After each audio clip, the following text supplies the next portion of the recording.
Assalamu alaikum wa rahmatullahi wa barakatuhu. Ndugu zangu, katika siku hii ya leo insha Allah, hebu twende tukajifunze jinsi ya kuandaa bukhuri ya kipekee kabisa ya kusafisha nyota, yani kwenda kuisafisha nyota yako ambayo ilikuwa imezima, imefifia, huonekani, mambo yako yanakwenda ndivyo sivyo. Maana yake bukhuri hii inakwenda kuiamsha nyota yako. Lakini pia bukhuri hii inakwenda kuondosha mikosi. Kuna watu wana mikosi mingi sana katika maisha yao. Sasa wamekosa solution nzuri ya nini wafanye kuweza kuvua ile mikosi yao. Basi nenda leo kaiandae bukhuri hii, wallahi iende kakufae katika maisha yako ya kuondoa mikosi. Lakini ndani ya mikosi kuna kitu kinaitwa nuksi, ambazo nazo huwaandama sana watu. Basi hakika ndugu yangu, nenda kaiandae bukhuri hii iweze kuondosha nuksi zinazokuandama katika maisha yako. Lakini vile vile bukhuri hii itakusaidia kukuvutia baraka. Bukhuri hii itakusaidia kukuongezea kheri. Bukhuri hii itakusaidia kukuongezea kila aina ya mazuri na baraka zilizokuwa nzuri katika maisha yako. Na vile vile bukhuri hii itakusaidia katika kukusogezea mabaya yote, kuyatupa mbali na kuyasogeza pembeni, na wewe usimame katika mpango uliokuwa sawa, mpango uliokuwa mzuri, na mipango yako ipate kuendelea kwa kudura za Mungu. Sasa leo tunakwenda kuiandaa bukhuri hii. Wapo watu wana mikosi mingi ambayo imeingia katika miili yao. Wapo watu wanatembea na manuksi. Wapo watu wanatembea na mabalaa. Wapo watu wamefanyiwa kila aina ya mabaya, yamewavaa katika miili yao. Wapo watu wakitembea hukanyaga vitu ambavyo walikuwa wametegewa wengine, wao wanakwenda kuvikanyaga, vinawavaa katika miili yao na kwenda kutengeneza manuksi, mamikosi. Na wapo watu wamefanyiwa mahasadi, mavijicho. Haya yote tunayavua vipi? Haya yote tunayaondoa vipi? Hamna namna ya kuyaondoa isipokuwa kutengeneza bukhuri, ambayo bukhuri hii itakuwa munasaba na Qur'ani ambayo itakuwa ni sura yako mwenyewe inayoendana na jina lako. Ukitumia Qur'ani ama visomo vya ruqya ama dua kupitia katika bukhuri, basi ni kitu kizuri sana, kitakusababisha kwenda kukuondoshea mabalaa yote yaliyokusibu na kutengeneza mwili wako upate kuwa safi na salama. Lakini kitu kingine kizuri zaidi ni kwamba bukhuri hii tunakwenda kuitengeneza kwa kutumia mfumo wa jina lako. Leo tunakupa njia sahihi kabisa za bukhuri hii utainasibisha vipi na jina lako. Kwanza kabisa, namna ya kuiandaa bukhuri yenyewe. Halafu pili, namna ya kuinasibisha bukhuri hii na jina lako, ili mradi upate kuisomea kisomo cha Qur'ani ambayo itakuwa ni munasaba na jina lako. Hichi ni kitu ambacho hufanywa na wachache katika wengi. Wachache sana ndio wenye kujua namna ya kutumia njia hizi, lakini wengi njia hizi hawazitumii. Sasa basi, hii bukhuri yetu ya leo ni mfumo wa aina fulani ya bani yani tunazungumzia aina za ubani fulani fulani ambazo zitaingia katika bukhuri yetu, lakini vile vile aina ya material kadha wa kadha ambayo tutakayoyaingiza yasiyokuwa ubani katika bukhuri yetu ya leo. Lakini kila mmoja naomba awe na daftari pamoja na kalamu ili apate kuandika hii elimu. Kama utaweza kuipata katika mji unaoishi, basi uitengeneze mwenyewe. Wallahi utafanya jambo kubwa sana. Sio kila wakati utengenezewe, hata wewe una nafasi ya kutengeneza mwenyewe. Katika kipindi kirefu tumekuwa tukieleza tu bukhuri, lakini hatukusema inatengenezwaje. Sasa hatutaki kuwa wachoyo wa elimu, hatutaki kuwa wabinafsi wa elimu. Tunatamani tunachokutengenezea sisi tukakwambia hichi hapa, basi hicho kiwe ndicho ambacho hata wewe unaweza kukitengeneza. Kama utashindwa, labda ushindwe kulingana na mji unaoishi. Mfano, watu wa Marekani kwa kutengeneza bukhuri ikatimia ni ngumu sana. Ni mara chache sana wao kutimiza bukhuri, kwa sababu Marekani material mengi hayapatikani. Na nchi kama za Ulaya ni nchi chache sana kukuta zinaweza zikakamilisha material yote ya kuweza kutengeneza bukhuri. Lakini ni nchi chache kama nchi za Arabuni zote zinaweza kukupatia material yote haya tutakayoyaeleza hapa ya bukhuri zetu. Na hususan nchi za Afrika pia zinaweza kuwa na material yote, lakini pengine utakosa mawili, lakini mengine yote unaweza kuyapata. Kwa hiyo sasa basi, hebu twende tukatengeneze bukhuri yetu. Bukhuri yetu ni tunasema ni mfumo wa dawa. Ni mfumo pia wa dawa uliochanganywa na ubani, ambapo ulamaa wanawachuoni wanasema al-adawiyatu tanfa'u biidhnillahi ma'a duai warruqya. Wanasema aina ya dawa ni vitu vyenye kufaa kwa idhini ya Mungu pamoja na dua na ruqya. Dua inafaa katika bukhuri, lakini pia ruqya sasa ndio kisomo. Mfano, sisi ruqya yetu tunatumia visomo vinavyoendana na sura zetu wenyewe. Hiyo ndio inakuwa ruqya yetu. Kwa hiyo ruqya zimegawanyika katika mafungu mengi. Kuna ruqya ambayo ni ya kisomo kimoja kimoja, na kuna ruqya ya mkusanyiko, na kuna ruqya ya mifumo ya kimadawa. Kwa hiyo ruqya imegawanyika katika mifumo mingi sana.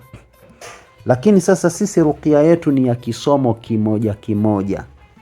Na vile vile ukiendelea kuwasoma wanawachuoni wanatuambia kwa nini sisi tunatakiwa tutumie zaidi ruqya na tusifanye mambo mengine. Wanawachuoni wanatuambia man ta'allaqa tamimatan faqad ashraka. Asije mtu akatumia masuala ya hirizi yoyote. Man ta'allaqa tamimatan faqad ashraka, yoyote atakayening'iniza hirizi, basi huyu amemshirikisha Mungu. Huyu anakuwa mshirikina, huyu anafanya jambo baya na atakwenda motoni. Kwa mtu sahihi ni yule ambaye hatomshirikisha Mungu kwa kutumia mahirizi, kwa kutumia matalasimu. Huyu anakuwa sio sawa. Bali mtu sahihi ni yule ambaye atatumia dawa kama hizi tunazungumzia bukhuri, aina za ubani. Hizi sio shirki, hizi ni bukhuri ambazo la shaka fihi. Na hata ukiwasoma wanachuoni wanatuambia Mtume alikuwa akipenda sana vitu vya mabukhuri. Alikuwa akipenda. Kwa sababu gani? Bukhuri ni kitu ambacho kwanza asili yake kinanukia kama vile manukato, kinanukia vizuri sana. Hiyo ndiyo bukhuri. Bukhuri hainuki vibaya, bukhuri inanukia vizuri.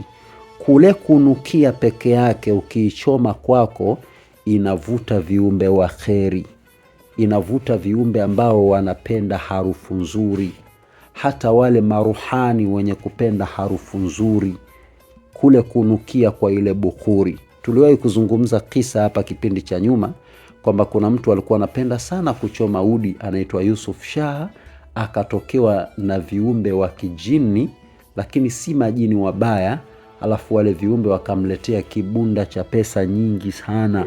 Yule mtu hakuamini kama ile pesa kapewa kwa sababu ya kuchoma udi, lakini kumbe waliompa ile pesa walikuwa ni viumbe wa kijini.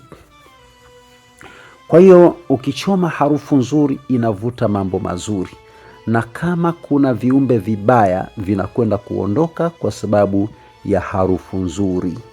Sasa basi, bukhuri yetu sisi ina matirio 11. Matirio haya 11 yote yana asili ya harufu nzuri. Ndani yake kuna ya gharama kubwa sana na ndani yake kuna ya gharama ndogo sana, ili mradi yanatimia matirio 11. Hii sasa ndiyo bukhuri safi kabisa ambayo tunakwenda kuifundisha. Na kabla ya kufundisha, naomba niseme kwamba tunatamani tufundishe watu wajue, watengeneze wenyewe, lakini hizi ambazo tunazokufundisha leo ndizo ambazo sisi tumeziandaa, na tukasema kwa wale ambao pengine wataona uzito kuandaa. Kuna mtu mwingine anakuwa mzito au pengine anaweza kupata tabu kwenye kuyapata material, basi anaweza kuchukua za kwetu ambazo tumekwisha muandalia na zina gharama kidogo. Kwa hiyo utachangia hiyo gharama, utaweza kupata za kwetu. Lakini hizi za kwetu sisi tumeziwekea mpangilio maalumu wa kuzitoa. Hatuzitoi tu ili mradi. Mpangilio wetu tulipanga kwa sababu katika mwaka mpya wa Kiislamu wa Muharram, kuanzia mwezi Muharram mwaka 1448 Hijiria, ambao bado kama siku 4 ama 5 hapa mbele, maana makadirio ya nyuma kidogo tulikosea, bado kama siku 4 ama 5 mbele, kwa kuwa tunasoma dua ya mwaka mpya kukaribisha mwaka kwa baraka, kheri, tulipanga katika mwaka mpya huu basi tuwasomee watu wote wapate dua ya mwaka mpya na kuingiza baraka katika maisha yao. Alafu tukishamaliza kusoma dua hii, sasa tutaanza kuzisomea bukhuri ile ile siku ya mwaka mpya, siku ambayo kuna baraka kubwa sana katika dunia. Siku ile ndio tutaisomea bukhuri za watu wote waliolipia bukhuri zao, maana tunazo hapa bukhuri mpaka sasa na tuna idadi ya watu waliolipia. Halafu tutawasomea kila mtu sura yake kulingana na majina yake jinsi tulivyo yatazama. Halafu hapo ndipo sasa siku inayofuata ndio tutaanza kuzituma zile bukhuri. Aliyokuwa Geita atatumiwa, aliyekuwa Arusha atatumiwa, aliyekuwa Kenya atatumiwa. Siku hiyo ya kwanza na ya pili na ya tatu, karibuni siku 4 mpaka 5 zitakuwa ni siku za kutuma bukhuri za watu tofauti tofauti. Kwa hiyo tunazo bukhuri mpaka sasa kadhaa. Sisemi idadi, lakini nina bukhuri nyingi kwa sababu wengi wamezitaka, na mpaka sasa ninaweza kusema zimebaki bukhuri 2 tu. Zimebaki bukhuri 2 tu, ambazo hizi 2 samani 3, ambazo hizi 3 wakipatikana watu 3 basi bukhuri zenyewe zinakuwa zimekwisha. Maana yake mpaka tuandae zingine. Sasa kuandaa zingine mpaka tuwe na uhakika wa kupatikana watu wasiopungua zaidi ya watu 7 kwenda mbele, kwa sababu maandalizi yake, material yake ni gharama. Hatuwezi tukanunua material yanayokosti kiasi cha 300,000 kitirio kimoja, ambacho ukikusanya material yote unapata gharama kiasi fulani, halafu kwa sababu ya kumwandalia mtu mmoja au watu wawili, hii itakuwa ni mtihani. At least tuanzie watu 7 kwenda mbele, tunaweza tukaandaa tena ili na wengine wakaendelea kuzipata insha Allah. Sasa hizo ni bukhuri zetu sisi. Tuje katika bukhuri ambazo leo tunataka tufundishe, ambazo ndio hizi tulizotengeneza sisi. Nimekwambia kwamba sisi tunachokitoa tunataka na watu wajifunze. Hilo ndio jambo la kheri. Ama kwa hakika moja kwa moja sasa twende tukaandae bukhuri. Tunaandaa nini na nini ili kuwa tumekamilisha bukhuri yetu? Kitu cha kwanza cha kuandaa bukhuri yetu tunaita kandar. Katika maduka ya madawa ya Kiarabu, nenda kanunue ubani unaitwa kandar.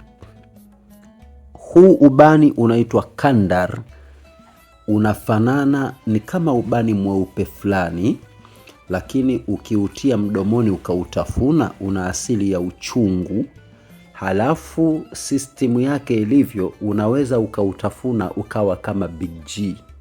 Yani zile Big G unatafuna tu, hauishi wenyewe, unatafuna tu unakuwa na asili hiyo ya Big G.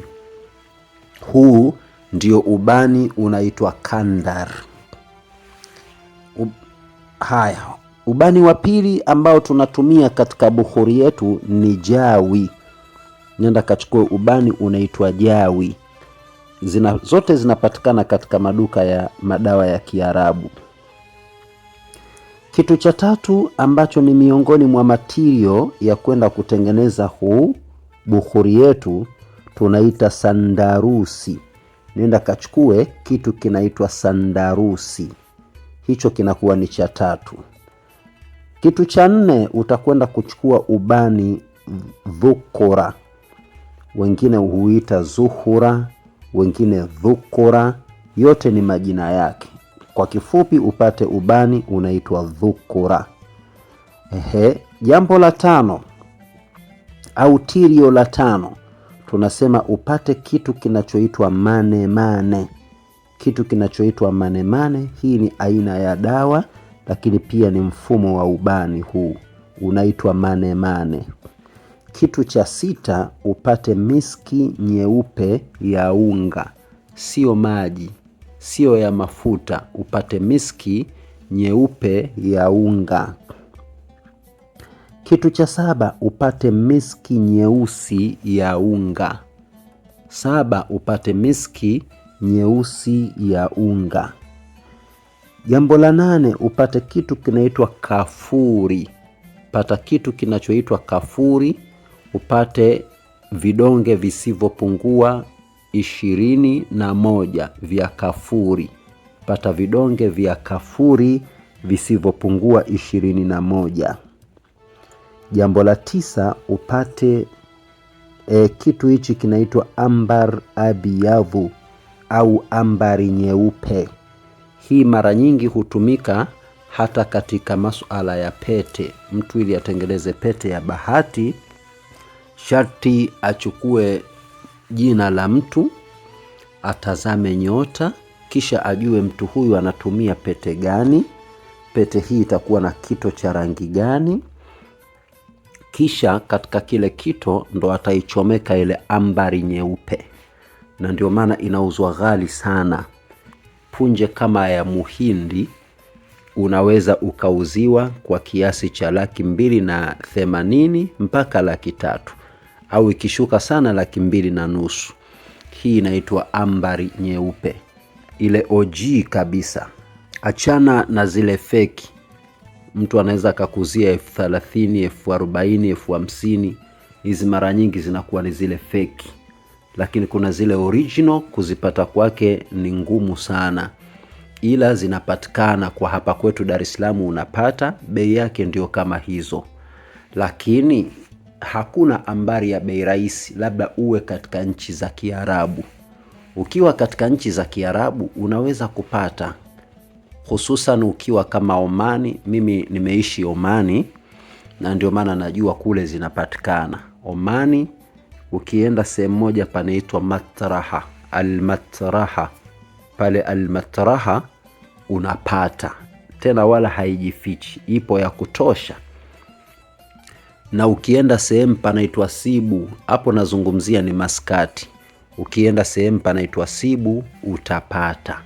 Mimi nimeishi Omani, nimeishi Al-Amrati, zile murtafiati, nimeishi pale Murtafaatu Thani, nimeishi Al-Khamisa huko Oman, na pia nimeishi Madinati Nahaba, nimeishi Al-Mawalih, sehemu za Adheba kule, kote kule nimeishi kwa kufanya kazi za kutibia watu ambao wana matatizo mbalimbali kama ya mashaitani na matatizo mbalimbali ya kichawi na mengine. Kwa hiyo mimi huenda sana Omani, sio chini hata ya mara 6 nimekwenda au 7, kwa ajili ya kwenda kufanya kazi ya kufanya tiba kwa watu mbalimbali, na pia kufanya kinga nzito kabisa madhubuti ambazo mtu akigusa tu kazi anayo.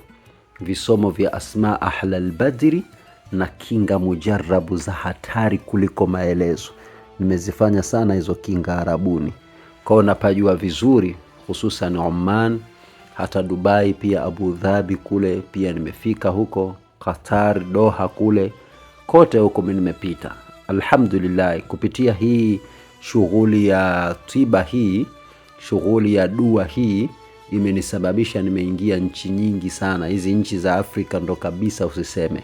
South Africa, si Johannesburg, Cape Town, Pretoria na sehemu zingine, na huku Burundi, Kenya ndio kama vile naenda hapa na pale.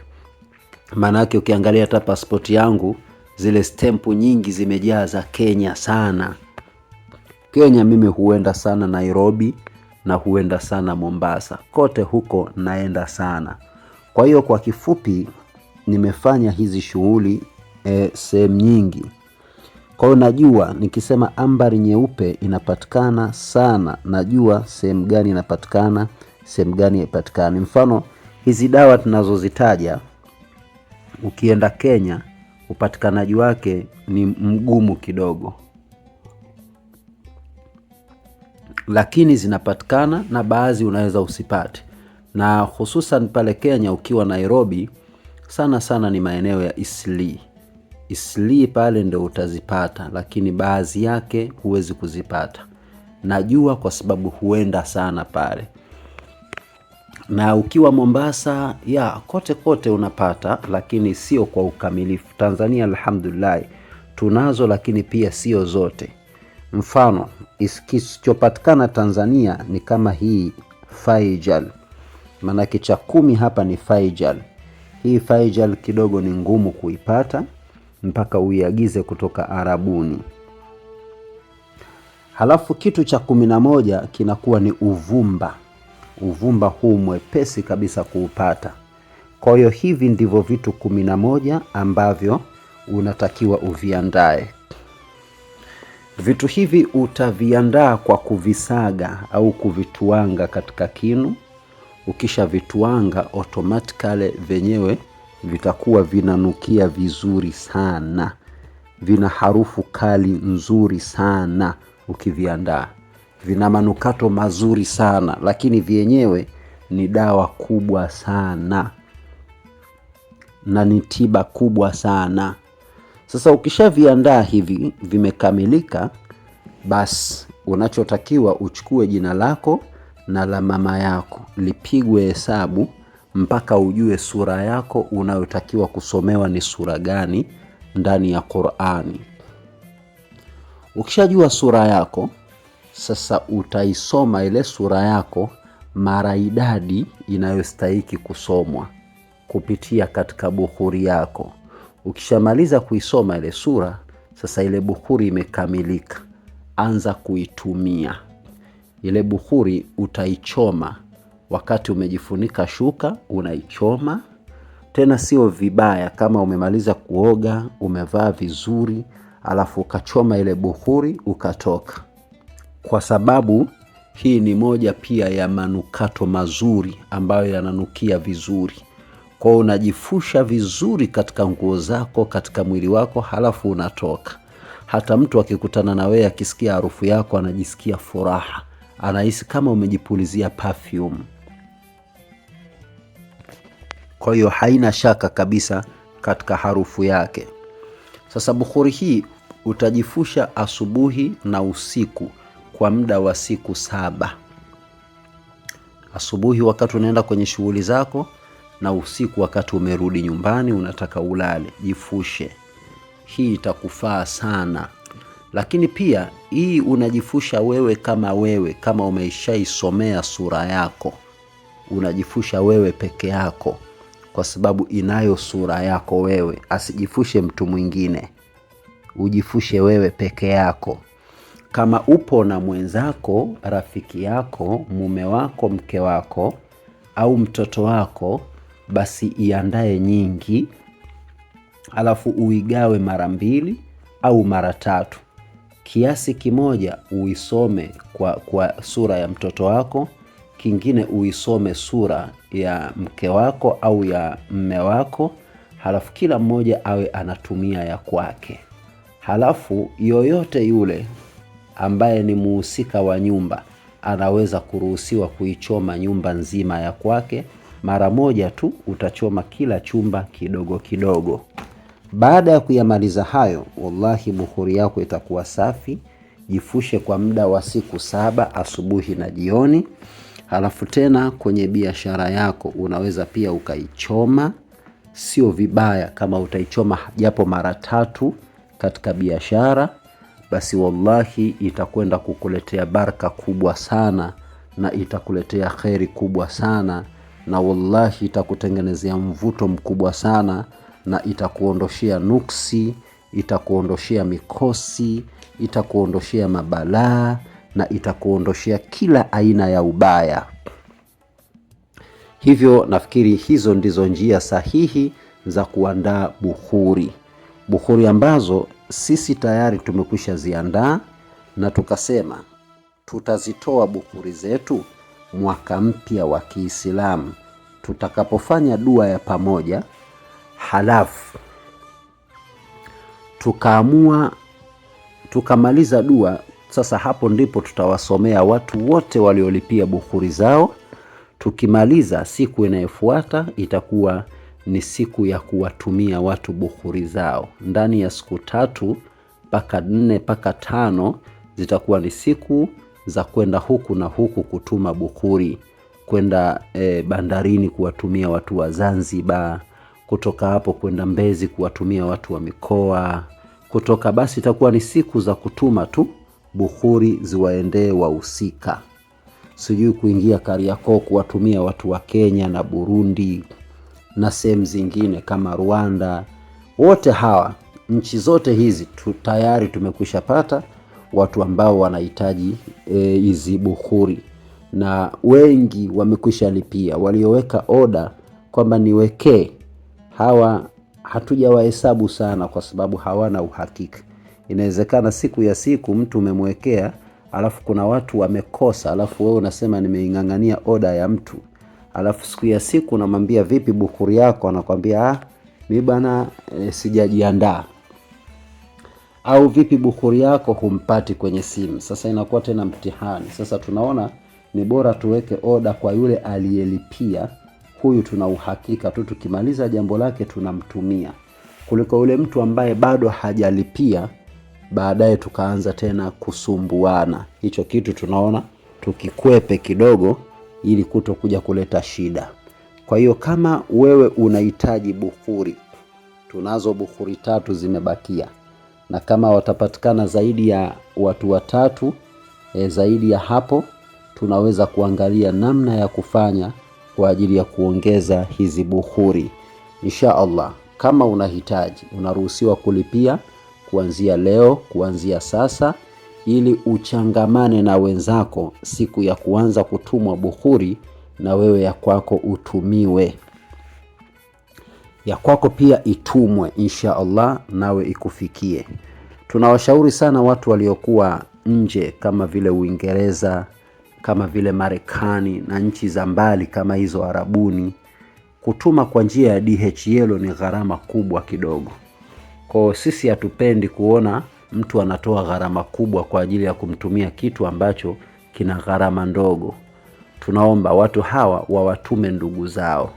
Unajua kabisa kuna rafiki yangu anakuja Marekani, akitokea Tanzania, basi muagize akujie na bukhuri yako.